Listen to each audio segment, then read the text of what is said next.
Hi friends, అందరికీ నమస్కారం అండి. మేమైతే బాగున్నాం ఫ్రెండ్స్. మరి మీరు ఎలా ఉన్నారు? చూడండి ఫ్రెండ్స్, మా వరి పొలం అయితే కోతకు రావటం జరిగింది ఫ్రెండ్స్.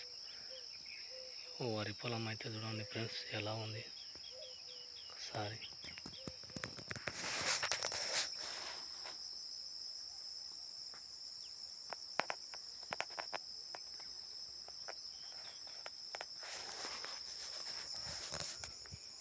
చూసారా ఫ్రెండ్స్ ఎలా ఉంది?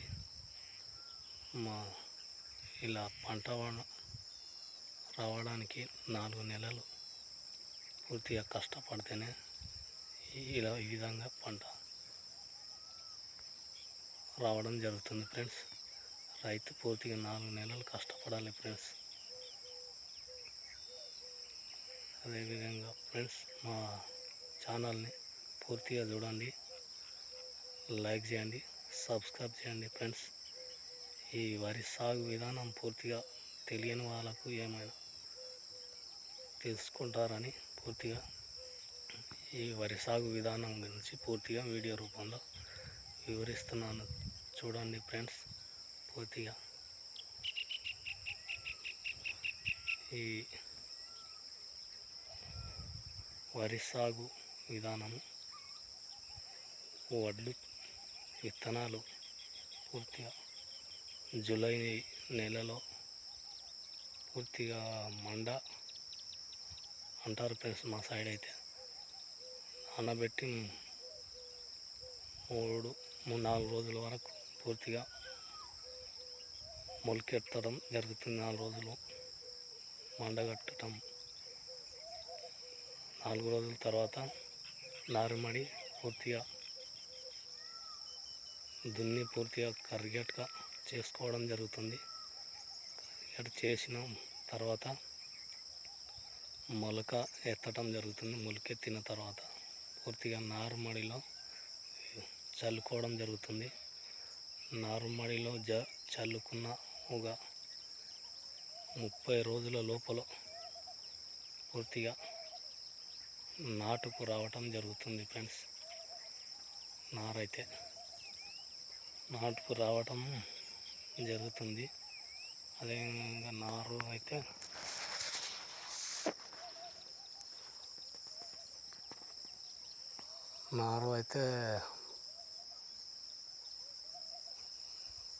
వచ్చిన నారుకైతే పూర్తిగా మనం నాటు మళ్ళైతే వేస్తామో అవి పూర్తిగా దున్ని కరిగేట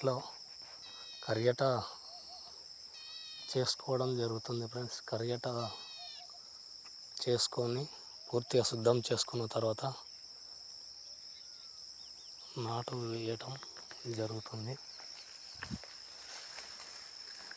నాటు వేయటం జరిగి నెల 15 ఇది ప్రతిరోజు నీళ్ళు చూసుకోవటం జరుగుతుంది ఫ్రెండ్స్. వరి పొలం అయితే నీళ్ళు ఆరబెట్టకుండా పూర్తిగా రోజు నీళ్ళు ఉండేటట్టు చూడాలి ఫ్రెండ్స్. అదేవిధంగా నెల 15 రోజుల తర్వాత కలుపు తీయడం జరుగుతుంది. కలుపు తీసిన తర్వాత ఎరువులు వేసుకోవడం జరుగుతుంది. ఎరువులు వేసుకొని ప్రతిరోజు నీళ్ళైతే ప్రతిరోజు చూస్తూ ఉండాలి ఫ్రెండ్స్. అదేవిధంగా నెల 15 రోజుల తర్వాత ఎరువులు వేసుకున్న తర్వాత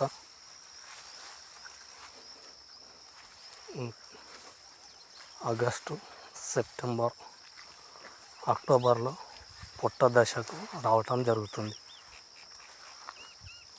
పొట్ట దశలో రావటం జరిగిన తర్వాత అక్టోబర్లో వస్తుంది ఫ్రెండ్స్. అక్టోబర్లో వచ్చిన తర్వాత పూర్తిగా వెన్ను బయటికి రావడం జరుగుతుంది.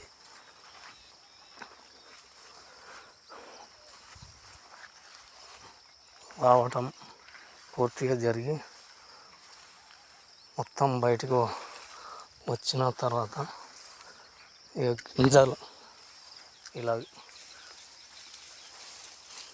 అది పూర్తిగా వెన్ను గట్టిగా ఏర్పడి పూర్తిగా పంట వరి ధాన్యం ఈ విధంగా తయారవుతుంది ఫ్రెండ్స్. ఈ విధంగా పంట చేతికి రావటం జరుగుతుంది. ఇంకా ఈ వరిని పూర్తిగా కోత కోసి పూర్తిగా కుప్పలు వేసుకొని ధాన్యాన్ని పూర్తిగా ఆరబెట్టి మార్కెట్కి తీసుకెళ్ళడం జరుగుతుంది ఫ్రెండ్స్.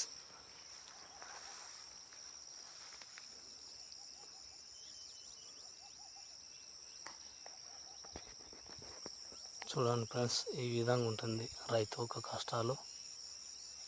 4 నెలలు పూర్తిగా కష్టపడితేనే పంట అయితే చేతికి రావటం జరుగుతుంది ఫ్రెండ్స్. ఇంకా మార్కెట్కి వెళ్ళిన తర్వాత రైతు వాళ్ళు మార్కెట్ ఏ ధర రేటు నిర్ణయిస్తే అదే రేటుకు వేసి రావాలి రైతు. అదేవిధంగా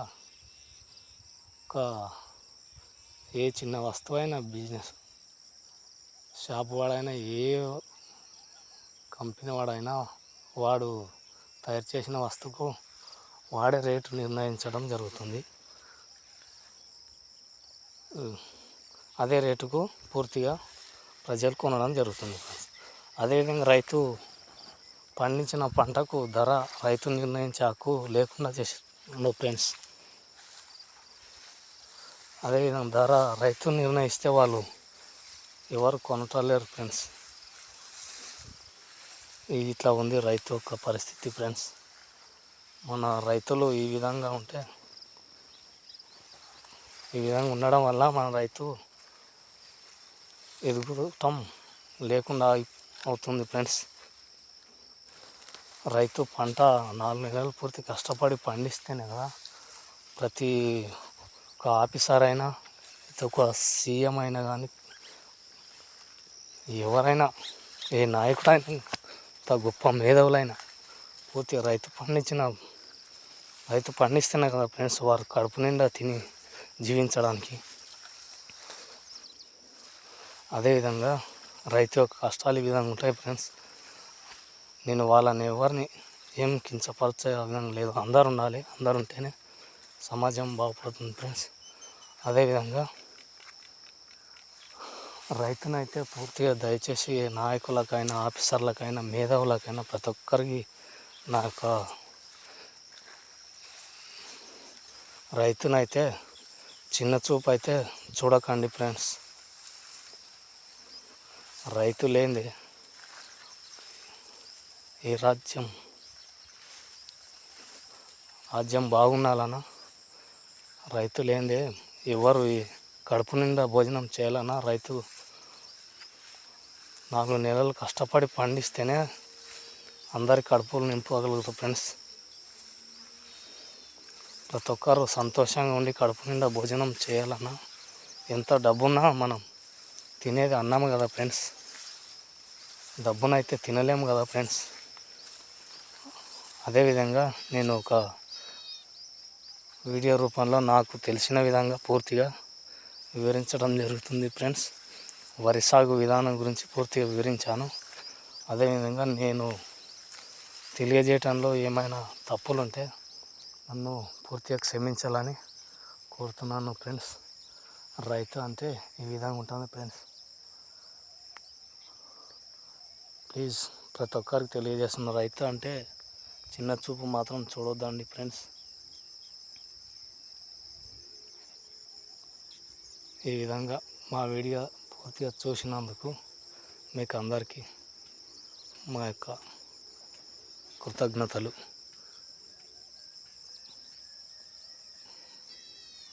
ఈ వరి పొలం ఈ విధంగా మాకైతే దిగుబడి పూర్తిగా చాలా మంచిగా ఉంది ఫ్రెండ్స్. అదేవిధంగా పంట చేతికి వచ్చే ముందు కూడా ఒక ప్రకృతికిన వర్షాలు భారీగా కురిసి కొంత సమయంలో పంటను కూడా నష్టపోవడం జరుగుతుంది ఫ్రెండ్స్. అప్పుడు ఎవరికి రైతు అనేవాడు ఎవరికి బాధ చెప్పుకున్నా కూడా ఎవరు ఏం చేయలేరు ఫ్రెండ్స్. అయినా కూడా మళ్ళీ పండించడం జరుగుతుంది. ఆడికైనా భయపడకుండా పండిస్తూనే ఉంటాడు. ఈ విధంగా ఉంటుంది రైతు కష్టాలు. మంచిగా దిగుబడి పంట పండాలన్నా,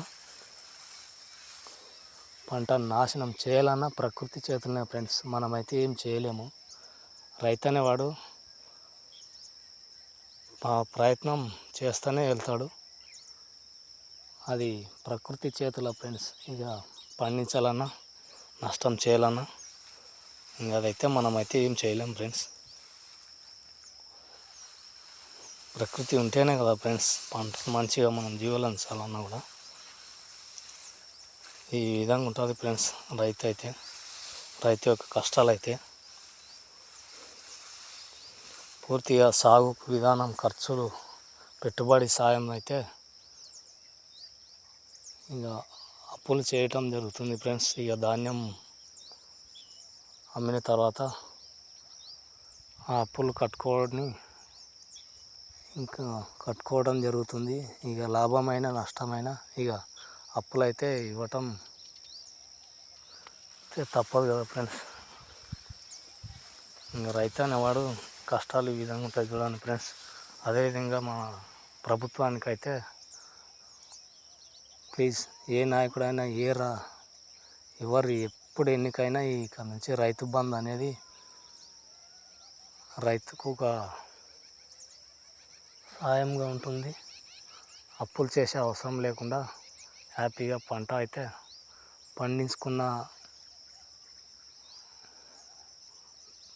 పండించుకున్న ధాన్యం అయితే పూర్తిగా 10 రూపాయల ఎంతో కొంత వచ్చినా తన చేతులు అయితే పెట్టుకొని పూర్తిగా కొంతైనా సంతోషంగా అప్పులు లేకుండా అయితే జీవించగలగడానికి అవకాశం ఉంటుంది. కాబట్టి ప్రభుత్వానికి నా యొక్క విన్నపం, రైతు బంధు అనేది పూర్తిగా బంద్ చేయకుండా ప్రతి ఇయర్ ఇవి వేస్తేనే బాగుంటుంది ఫ్రెండ్స్. వేయాలని మన సీఎం గారికి అయినా, ఎమ్మెల్యేల గారికైనా ప్రతి ఒక్కరు సహకరించి, మీరు నెల శాలరీ అయితే ఎలా తీసుకుంటారో, మీరు ఒక నెల అయితే ఆపడం అయితే లేకుంటుంది కదా. శాలరీ వచ్చినా ఎమ్మెల్యేలు అయినా, సీఎంలు అయినా, ఆఫీసర్లు అయినా, మీరు నెల శాలరీ ఆపితే మీకు ఎంత ఇబ్బంది అవుతుందో ఒకసారి ఆలోచించారా ఫ్రెండ్స్. అదేవిధంగా రైతు కూడా ఈ విధంగా ఉంటుంది. కాబట్టి రైతు అయితే పూర్తిగా రైతు బంధు తీసుకోవడం కూడా మంచి పని. కాబట్టి రైతు బంధు అయితే పూర్తిగా కంటిన్యూగా ఏ నాయకుడు వచ్చినా, ఏ పార్టీ ఎవరు వచ్చినా కూడా రైతు బంధు అనేది పూర్తిగా ఆపివేయకుండా కంటిన్యూగా కొనసాగించి రైతుకైతే అండగా ఉంటారని ప్రతి ఒక్క నాయకుని, ప్రతి ఒక్క సీఎం గారికి అయినా, ఎమ్మెల్యే గారికి అయినా, ప్రతి ఒక్కరికి నా యొక్క విజ్ఞప్తి తెలియజేస్తున్నాను ఫ్రెండ్స్. మాలాంటి రైతులకు సాయంగా ఉంటుందని మన ప్రభుత్వానికి అయితే హెచ్చరిస్తున్నాను ఫ్రెండ్స్. ఇంతవరకు అయితే రైతు బంధు ఆగడం జరిగింది. కాబట్టి ఇక్కడ నుంచి అయినా పూర్తిగా కంటిన్యూగా రైతు బంధు వేయాలని కోరుతున్నాను ఫ్రెండ్స్.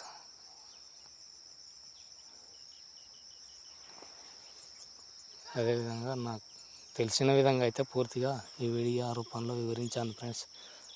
నేనేమైనా తప్పుగా అయితే మాట్లాడినట్లయితే పూర్తిగా నన్ను క్షమించి చాలని కోరుతున్నాను ఫ్రెండ్స్. రైతు కష్టాలు అయితే ఈ విధంగా ఉంటాయి ఫ్రెండ్స్. Bye friends.